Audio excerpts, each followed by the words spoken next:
I'm sweating like Doc Holliday in Tombstone. If you came here looking for a brand new vehicle, just stop watching the video because this is not for you. Now, if you're like me and you like working on your vehicle, you like vehicles that are more analog and a lot more approachable when it comes to DIY maintenance and something that's just gonna last over 200,000 miles, maybe keep watching the video. But guys, today I have my 20-year-old 2005 4th gen 4Runner, the stepchild generation that gets no love. I'm here to go up to bat for it. In today's video, I'm going to be walking through a long-term high mileage review. I'm going to give a very comprehensive overview of everything that I've done with this vehicle in the past 40 to 50,000 miles of ownership. It's going to include the driving experience, what it's like to own day to day, if you should buy one in today's market since it is 20 years old now, and also some tips for if you do make the investment, what you should do to make the cost of ownership a lot less than buying a new vehicle. I'm gonna go through not just the good things, but things that were totally unexpected that I had to address with this vehicle.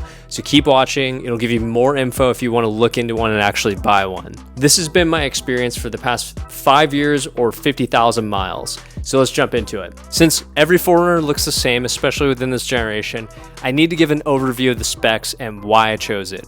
So first things first, this is an SR5 package, which is generally seen as kind of the lower tier package, but it has some nice options like rear AC, third row seating. I could actually put 7 people in this vehicle, which is nuts. It has 4-wheel drive, all-time 4-wheel drive. Some people want to call it all-wheel drive, but it has a center locking differential. I would say it's more of a 4-wheel drive system that's always on, but if you want to call it all-wheel drive, cool. Works great in the snow, very practical vehicle. What I really love is that I was able to get the 2UZ engine in this vehicle. And I've covered this on past videos on my channel before, and there's plenty of coverage on it. That is going to be such an important part as to why I picked this vehicle. It's a bulletproof V8. So for the people who are considering buying one of these, let me explain to you my thought process as to why I went from a Tacoma to a 4Runner. Because even though people call SUVs trucks, and I don't understand why, it is a different body style. There is different levels of utility you get out of a truck that you don't get out of a 4Runner, and vice versa. It's a trade-off at the end of the day. So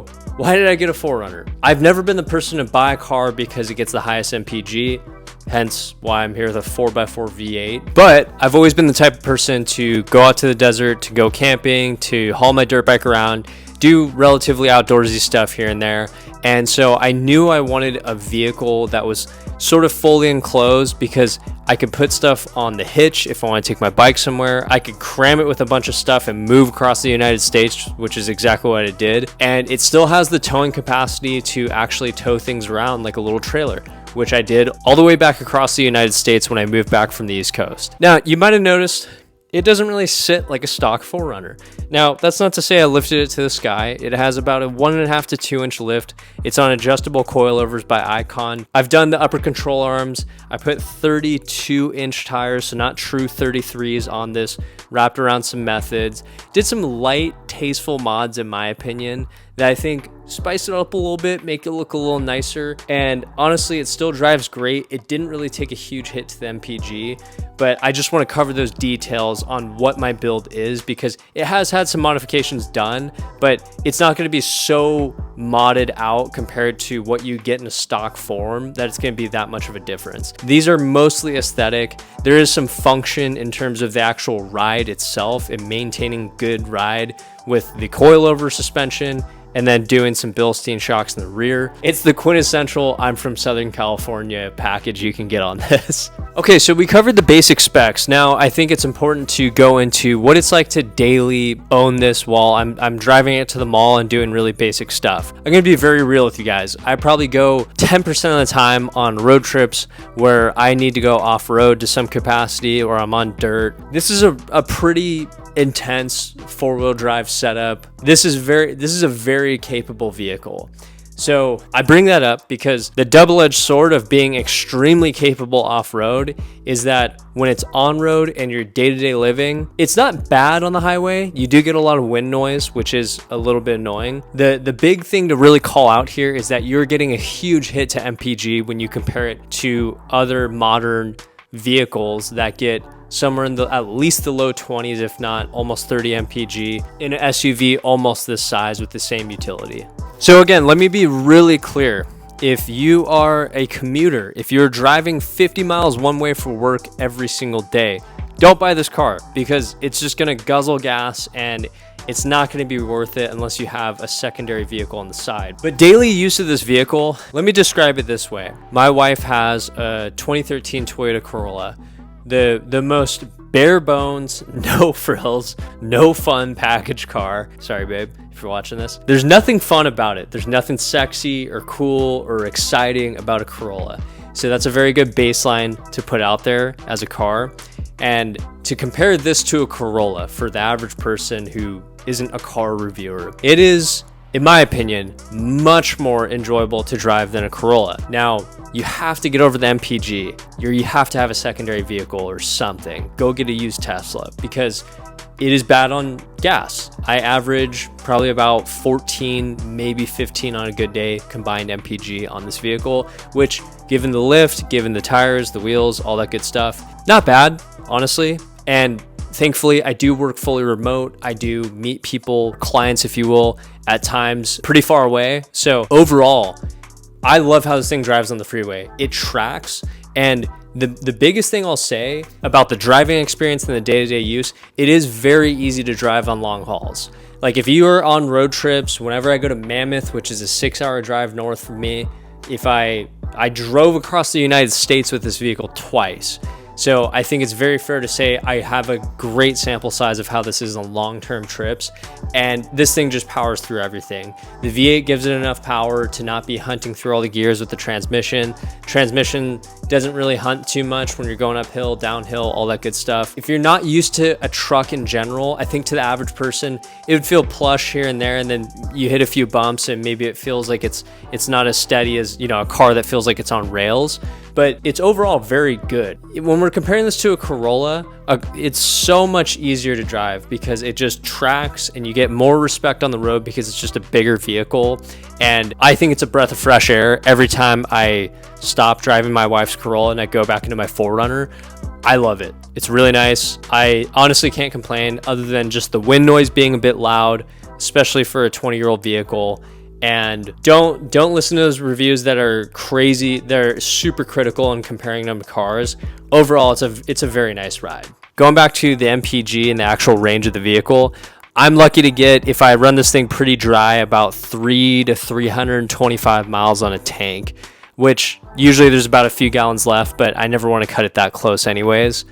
It's not great. Again, you're not buying this for the MPG. You're buying this because I can romp over curbs at the mall. I can go in the dirt and have a lot of fun. I can go camping and sleep in it. I can get a rooftop tent.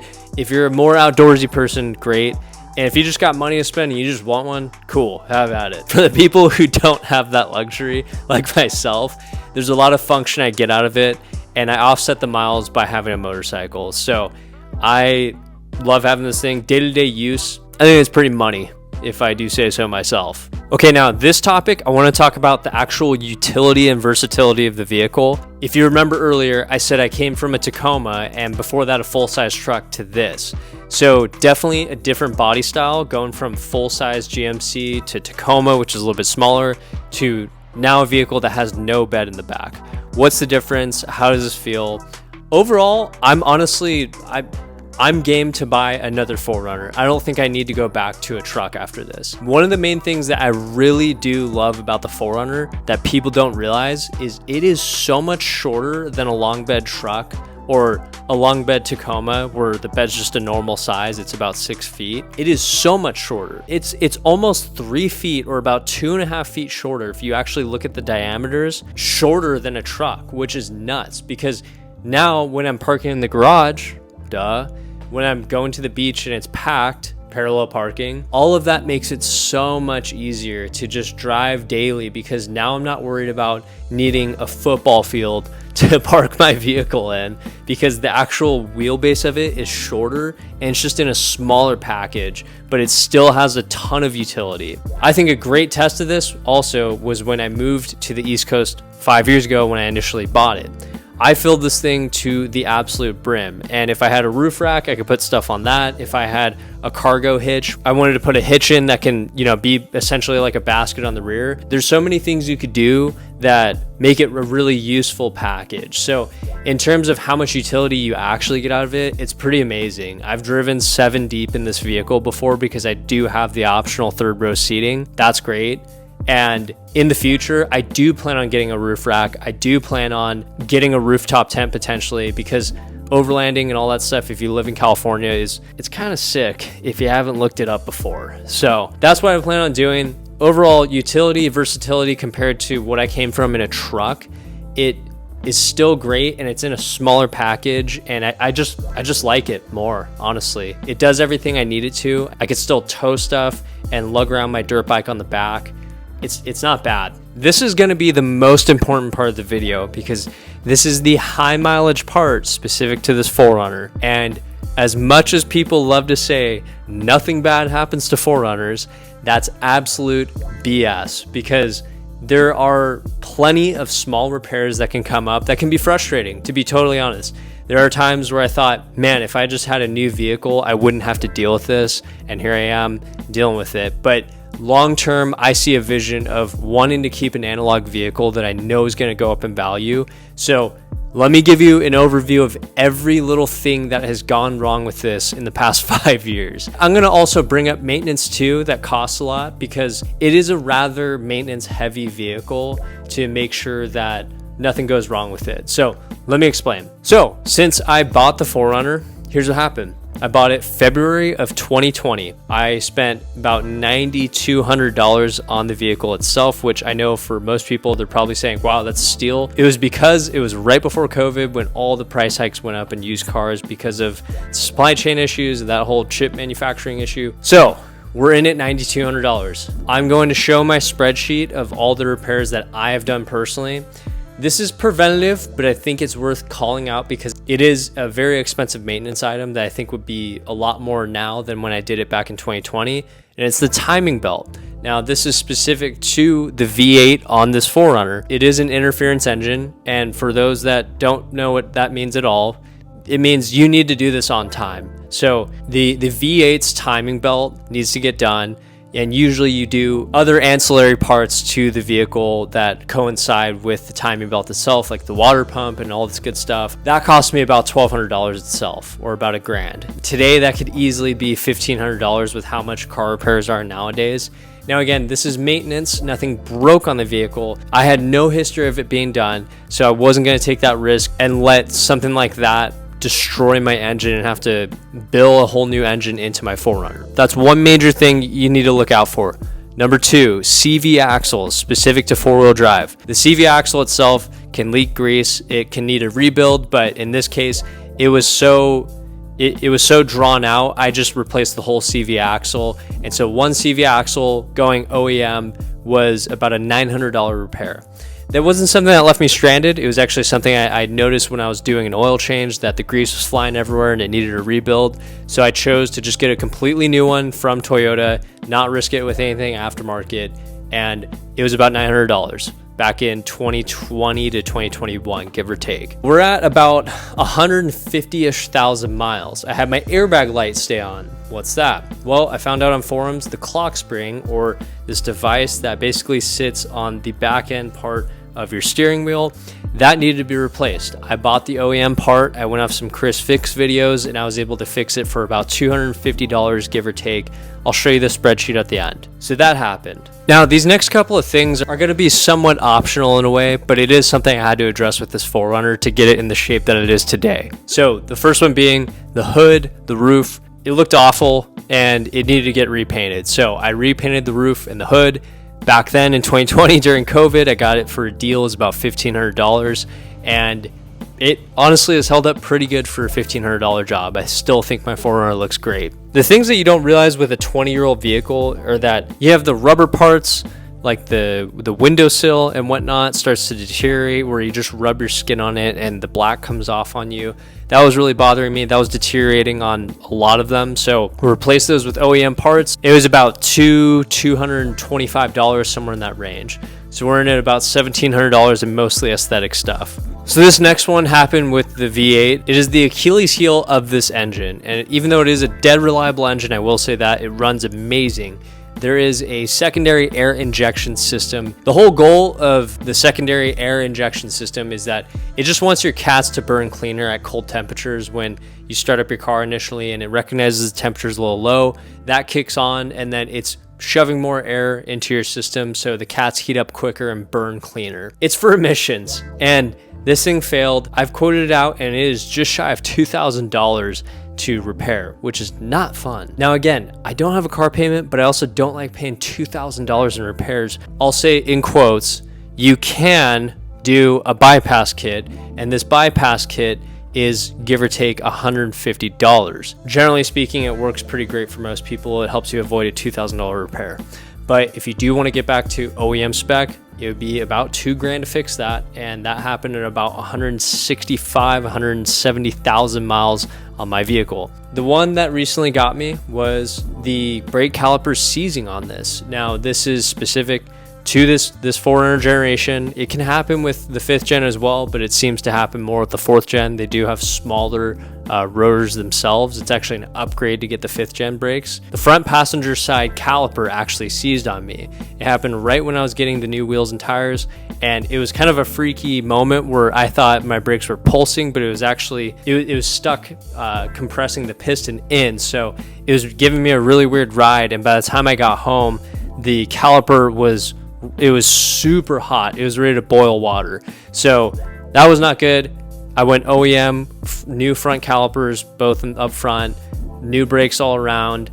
I didn't do the rear calipers because they still function totally fine. I think it was about $1,700, somewhere around there. So that was fun, right after spending about $3,000 on wheels and tires. Here's the screenshot of everything that I have done to this vehicle. And you might be saying, wow, you know, that is quite a bit of stuff. And take into consideration, this is not just, this is the maintenance, but this is also the total cost of ownership. So it's the brake fix issues, it's the modifications I've done, and this is all within the span of this amount of time. For 5 years, all of those issues combined, it's really not that much of an issue. Some of the stuff that I've mentioned, as you've noticed, is preventative maintenance, and it's stuff that you have to address at some point. It's not like it's supposed to last for 300,000 miles. But I take care of this vehicle. I want to make sure everything's almost up to absolute OEM spec. So far, I still feel confident that if I drove across the United States tomorrow, it'd be totally fine. The last thing I want to comment on is the fact that this thing is still easy to work on, relatively speaking. I can barely do my oil changes, and I figured out how to do the differential oil. I figured out how to do the spark plugs myself, different fluid flushes like for the brakes. It's very friendly to work on. You have enough space in the engine bay, and it's not cluttered with a bunch of plastic covers and BS on top of it. That's part of why I really do love this thing, is that the more I work on it, the more I feel connected to it, the more I know that I'm taking care of it and I'm in tune with what's going on in the vehicle. There's obviously things that are going to be more complicated for a newbie like myself, where I'm not going to sit there and rebuild the whole engine, but it gives you enough leeway to dip your toe in the water with DIY stuff, to save money first off, and then also learn, which is super cool. I love that about this vehicle, and I want to wrap this up with some final thoughts. My final thoughts on my 2005 4Runner: if you are going to invest in a 20-year vehicle, make sure you do your homework. Because let's say you're in that scenario where you're buying a higher mileage 4Runner like mine, and someone hasn't done the timing belt, someone hasn't done the secondary air injection system bypass, or hasn't replaced it at all. That could be thousands of dollars on the table that you're gonna have to spend up front on top of the investment in the vehicle. These things aren't really that cheap, especially where I live in California. My example with 185,000 miles, maybe I'm a little biased, but I think I could probably get at least a safe 10 to maybe 12 grand for this still. There's so many examples of them going for egregious amounts of money for how many miles they have. My point is don't go into it thinking that no matter what the mileage is, it's going to be totally fine. See if people have records of doing stuff. See if they actually have addressed the very common issues that pop up with these 4Runners, because again, they are not bulletproof. You don't just run it and not feed it oil and not do maintenance and it's going to be fine. there will come a day where you have to deal with stuff like I had to deal with in the past 5 years of ownership. I think people are going to talk smack about it has a ton of wind noise or it has outdated tech. Put a CarPlay unit in the car and it's fine. I don't need crazy AC controls. I hate when I go into cars and it's all a freaking screen to deal with. Everything is so software defined, and it really just, for especially cars, it just drives me insane. The new vehicle that has niche electronics, they're going to become obsolete in 5 years. Do you really want that? Because this to me is going to be way less obsolete if I can keep putting in new head units and keeping it current with CarPlay at least. And then I just have to deal with the fact that it looks a little old in the interior. I don't care. I just want to be able to work on my vehicle, and I want something that's going to last over 200,000 miles. That is going to be my rant for the day and my long-term high mileage review of the 4Runner. I'm trying to make it specific to the people who are going to make that purchase of a 200,000 mile one, what to look out for, but also get fired up if the criteria that I described is what you want. Cool, go out and get one. You're gonna hold their value super well, and hey, if you spend $15,000 on one, it's still a lot better than spending $70,000 on a new one, in my opinion. So let me know what you guys think. Is this worth buying? A 20-year-old 4Runner, is that something you'd invest in? Let me know what you guys' thoughts are. Let me know what you think of the video, and I'll catch you in the next one.